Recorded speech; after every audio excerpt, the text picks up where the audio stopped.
Hello everyone, welcome back my channel Pharma Notebook চ্যানেলে আরও একবার স্বাগত জানাচ্ছি। আজকে আমার টপিকস হচ্ছে types of packaging materials. Viewers, pharmaceutical প্যাকেজিংয়ের উপর একটা বেসিক ভিডিও অলরেডি আমার চ্যানেলে আছে, যেটার লিঙ্ক আমি টপ আপে দিয়ে দেবো এবং ডেসক্রিপশন বক্সেও থাকবে। আপনারা এটা একটু কাইন্ডলি দেখে নেবেন, তাহলে বেসিকটা বুঝতে সুবিধা হবে। তো সেই ভিডিওর সিরিজে আমি সেকেন্ড যে ভিডিওটা তৈরি করছি সেটা হলো, ওই ভিডিওটিতে আমি জাস্ট ক্লাসিফিকেশানটা সম্পর্কে হালকা পাতলা বলেছিলাম বা জাস্ট সংজ্ঞাটা বলেছিলাম। তো আজকের ভিডিওটিতে আমি চেষ্টা করব সেই ক্লাসিফিকেশনটাকে একটু স্পেসিফিকভাবে ডিসক্রাইব করা এবং কি কি ম্যাটেরিয়ালস দিয়ে মূলত ফার্মাসিউটিক্যাল প্যাকেজিংটা তৈরি হয় বা প্যাকেজিংগুলো ইউজ করা হয়, ম্যাটেরিয়াল কী কী ম্যাটেরিয়াল ইউজ হয় ফার্মাসিউটিক্যাল প্যাকেজিংয়ে, সেই ম্যাটেরিয়ালগুলো নিয়ে আলোচনা করা, বিশেষ করে অ্যাডভান্টেজ ডিসঅ্যাডভান্টেজ এবং 2-4টা কথা। তো আশা করছি ভিডিওটি সবার কাছেই খুব ভালো লাগবে। যদি ভালো লাগে একটা লাইক করবেন, শেয়ার করবেন এবং যারা এখন আমার চ্যানেলটি সাবস্ক্রাইব করেননি প্লিজ সাবস্ক্রাইব মাই চ্যানেল, আর যারা সাবস্ক্রাইব করেছেন তাদেরকে জানাচ্ছি অসংখ্য ধন্যবাদ। তো শুরু করি আজকের টিউটোরিয়ালটি। ভিউয়ার্স, আমি এখানে বেশি কথা না বাড়িয়ে ডিরেক্ট যেটা বলতে চাচ্ছি সেটা হচ্ছে যে আমি যদি একটু রিভিউ করি, আমরা জানি ফার্মাসিউটিক্যালের যে প্যাকেজিংটা আছে সেটাকে মূলত 3 ভাগে ভাগ করা যায়। আমি আবারও বলছি 3 ভাগে ভাগ করা যায়।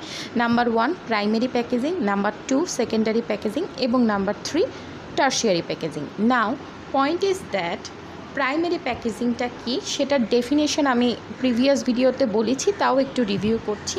এখানে আমি একটা ছবি অ্যাড করেছি যেখানে দেখা যাচ্ছে যে দিস ইজ ট্যাবলেট অর্থাৎ ডোজেস ফর্ম। এখানে যে ট্যাবলেট হবে তা না, ট্যাবলেট বা ক্যাপসুল যেটাই থাক, এই ডোজেস ফর্মটাকে আমি ফার্স্টে প্যাকেজিং করেছি।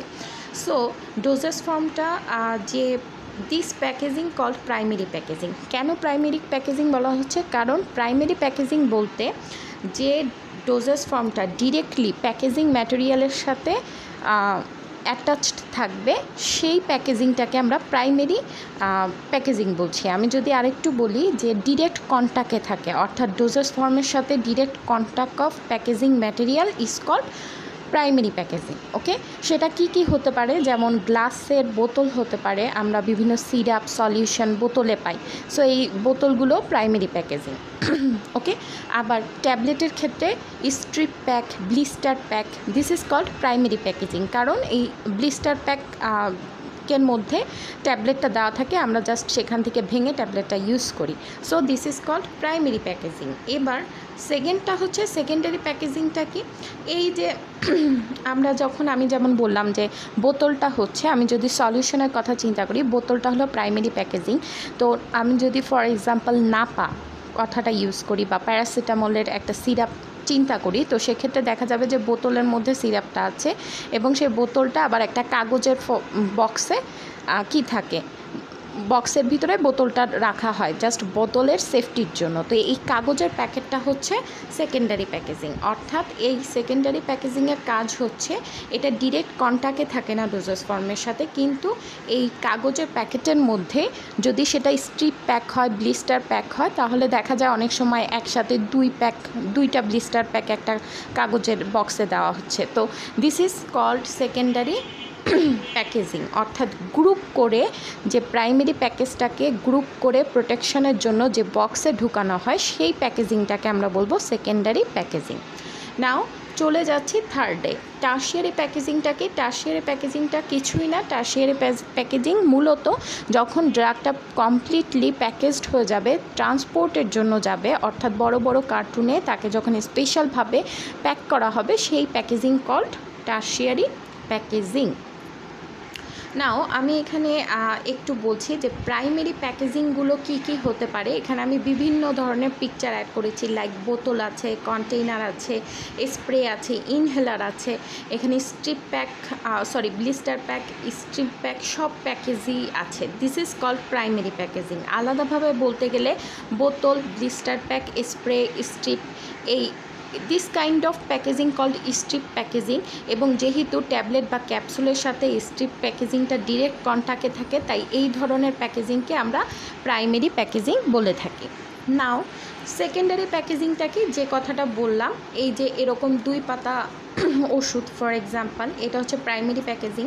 ট্যাবলেটটার সাথে এই ফয়েল প্যাকটা একদম ডিরেক্ট কন্ট্যাক্টে আছে, তাই একে আমি প্রাইমারি প্যাকেজিং বলছি। এই দুটা পাতা যখন আমি এই বক্সের মধ্যে এন্টার করব, এই বক্সটাকে আমি সেকেন্ডারি প্যাকেজিং বলবো। এবং এই বক্সটাকে অনেকগুলো এরকম বক্স গ্রুপ ওয়াইজ যখন আমি ট্রান্সপোর্টের জন্য পাঠাবো, তখন সেই প্যাকেজিংটাকে আমি টারশিয়ারি প্যাকেজিং বলবো। নাও টাইপসের মধ্যে যে পয়েন্টগুলো, এই যে ম্যাটেরিয়ালগুলো তৈরি হয় কি কি টাইপস দিয়ে বা কি কি ম্যাটেরিয়াল দিয়ে প্যাকেজিংগুলো তৈরি হয়, সেটা হচ্ছে glass, metal, rubber, plastics, fibrous materials, films, foils এবং ল্যামিনেটস, এইগুলো দিয়ে এই প্যাকেটগুলো তৈরি করা হয়ে থাকে। নাও চলে যাচ্ছি ফার্স্টে গ্লাস। গ্লাসটা কি? Glass has been widely used as a drug packaging material. গ্লাসটা কিন্তু খুবই কমন একটা প্যাকেজিং। আমরা প্রায়ই বিভিন্ন সলিউশন, বিভিন্ন ট্যাবলেট এরকম কাচের বয়মে পাওয়া যায়, তারপরে সিরাপ পাওয়া যায়, তারপরে অনেক সময় ওয়াটার মানে ইনজেকশন যে আইভি ইনফিউশনটা থাকে, সেটা এরকম ছোট ছোট কাগজ কাচের বয়মে কি করা হয়, প্যাক করা হয় গ্লাসের বয়মে। নাও finally, glass is composed of sand, soda, ash, limestones and কিউলেট। অর্থাৎ গ্লাসটা কী কী দিয়ে তৈরি হয়? স্যান্ড দিয়ে, সোডা দিয়ে, অ্যাশ দিয়ে, এগুলো দিয়ে তৈরি করা হয়ে থাকে। তারপর হচ্ছে এছাড়া silicon, aluminium, sodium, potassium, calcium আর generally used into preparation of calcium. Cullet সহ সিলিকন, অ্যালুমিনিয়াম, সোডিয়াম এগুলোও কেমিক্যালি ইউজ করা হয় গ্লাস তৈরি করার জন্য। গ্লাসগুলো কি সবসময় ট্রান্সপারেন্ট হয় তা না, অনেক সময় কিছু কালারফুল গ্লাসও দেখা যায়। এখানে যেমন দেখা যাচ্ছে যে একটু অস্বচ্ছ ওপেক কালার যেটাকে বলে, যাতে সানলাইটটা সরাসরি ড্রাগের কন্টাক্টে না আসে, এই জন্য এই ধরনের গ্লাসের বোতলও ইউজ করা হয়ে থাকে। নাও অ্যাডভান্টেজটা কি? They are hygienic and suitable for sterilization, they are non reactive এবং they have good protection power. অর্থাৎ এই গ্লাসের বোতলগুলো স্টেরিলাইজেশনের জন্য পারফেক্ট এবং এরা কোনো রিয়াকশান করে না এবং এরা খুবই ভালো প্রোটেকশন দিতে পারে doses from cats. Finally they can easily labelled, বোতলকে খুব ইজিলি লেবেলিং করা যায়, এই জন্য এটা খুবই অ্যাডভান্টেজমূলক একটা প্যাকেজিং। দে আর ট্রান্সপারেন্ট। ফাইনালি ডিসঅ্যাডভান্টেজটা কি? ডিসঅ্যাডভান্টেজ হচ্ছে ইট ইজ রিলেটিভলি হ্যাভি, অর্থাৎ কাচের বোতল ভারী হয়, ভেঙে যাওয়ার ভয় থাকে। Release alkali to aqueous preparation, অনেক সময় অ্যালকালি রিলিজ করতে পারে অ্যাকুয়াস প্রিপারেশনে, অর্থাৎ যে প্রিপারেশনগুলো একটু ময়েশ্চার সেন্সিটিভ সেই ধরনের প্রিপারেশনের সাথে রিয়াকশান করতে পারে, অ্যালকালি রিলিজ করতে পারে, এই জন্য এটা কি হয় মাঝে মাঝে খারাপ হয়ে যায়। আর finally glass is fragile so easily broken, অর্থাৎ গ্লাসটা যেহেতু খুবই ঠুনকো, এটা খুব সহজেই ভেঙে যেতে পারে। So this are the disadvantage of glass. Finally plastics.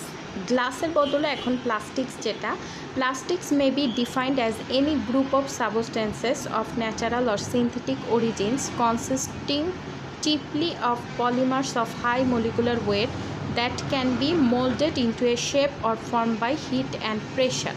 অর্থাৎ প্লাস্টিকটা কি হয়? প্লাস্টিকটা নর্মালি ল্যাবে সিনথেটিক প্রসিডিওরের মাধ্যমে, ন্যাচারাল বা সিনথেটিক প্রসিডিওরের মাধ্যমে তৈরি করা হয়ে থাকে এবং পলিমার্স থেকে এটা মূলত তৈরি করা হয়।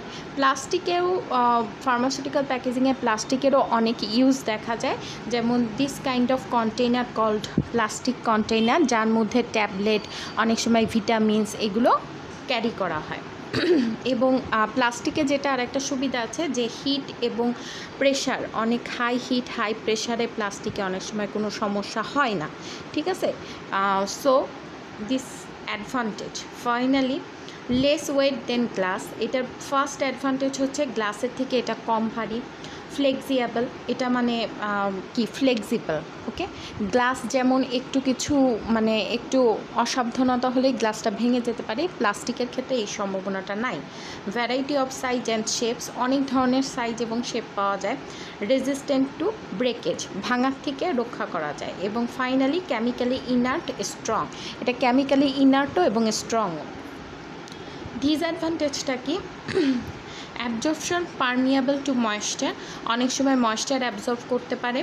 Poor printing, thermostatic charge. Poor printing বলতে লেবেলিংয়ের সমস্যা হয়, অনেক সময় লেবেলিংটা পারফেক্টলি হয় না, বোতলের গায়ে প্রিন্টিং করতে গেলে পারফেক্টলি বসে না। আর যেহেতু প্লাস্টিক কী হয়, সব প্লাস্টিকগুলো ট্রান্সপারেন্ট হয় না গ্লাসের মতন, এই জন্য প্রিন্টিংটা পারফেক্ট হয় না। ফাইনালি চলে যাচ্ছি মেটালসে। মেটালস কি, ফার্মাসিউটিক্যাল প্যাকেজিংয়ে কিছু মেটালসের এলিমেন্টও ইউজ করা হয় as a packaging material. So metals are used for construction of containers. The metals commonly used for this purpose are aluminium, tin plated steel, etc. এই মেটালস হিসেবে আসলে অ্যালুমিনিয়াম, টিন প্লেটেড স্টিল এগুলোই বেশি use হয়। এখানে আমি কিছু picture add করেছি। এই this foil called aluminium, alu blister packet যেটাকে বলা হয়। তারপরে কিছু টিন প্লেটেড স্টিলের কন্টেইনার পাওয়া যায়, যে কন্টেইনারগুলোর পিকচার এখানে অ্যাড হয়েছে। This is also tin plated স্টিলের কন্টেইনার, এবং এতে কি করা হয়, ড্রাগগুলোকে অনেক সময় প্যাকেজ করা হয়। ফাইনালি চলে যাচ্ছি অ্যাডভান্টেজ ডিসঅ্যাডভান্টেজে।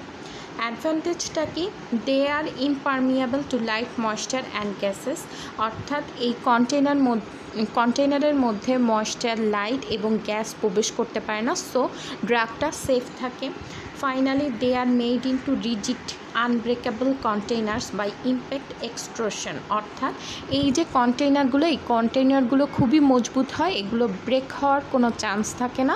সো হাত থেকে পড়ে গেলেও কোনো সমস্যা নেই, বা একটু অসাবধানতা হলেও এটা ভেঙে যাবে না, বা ভেঙে যাওয়ার সাথে সাথে ড্রাগটা কি হয়ে যাবে না, নষ্ট হয়ে যাবে না। দে আর লাইট ইন ওয়েট, এদের ওয়েটটাও অনেক হালকা থাকে। Labels can printed directly on to their surface, অর্থাৎ এই কন্টেইনারে খুব সুন্দরভাবে লেবেলটা প্রিন্ট করা যায়, যেটা প্লাস্টিকের ক্ষেত্রে যাচ্ছিল না। নাও চলে যাচ্ছি ডিসঅ্যাডভান্টেজে। ডিসঅ্যাডভান্টেজ হচ্ছে ফার্স্ট যেটা হচ্ছে এক্সপেন্সিভ, অর্থাৎ এই কন্টেইনারগুলো যেহেতু মেটাল দিয়ে তৈরি, এইটা কি হয়, অনেক এক্সপেন্সিভ হয়, অনেক কষ্ট করে কন্টেইনার তৈরি করতে হয়, so this is expensive. Finally react with certain chemicals, এর একটা খারাপ দিক হচ্ছে যে এই কন্টেইনারগুলো যেহেতু মেটালের তৈরি হয়, এগুলো অনেক সময় অনেক কেমিক্যালের সাথে রিঅ্যাকশান করতে পারে, হয়তোবা সেই কেমিক্যালগুলো ডোজেস ফর্মের মধ্যে উপস্থিত থাকলে সেই ড্রাগটা যখন প্রিজার্ভ করা হবে এই কন্টেইনারে, তখন হয়তোবা এই কন্টেইনারের সাথে রিঅ্যাকশান করে সাইড ইফেক্ট হতে পারে। So this are the disadvantage of metals. Now চলে যাচ্ছি রাবার।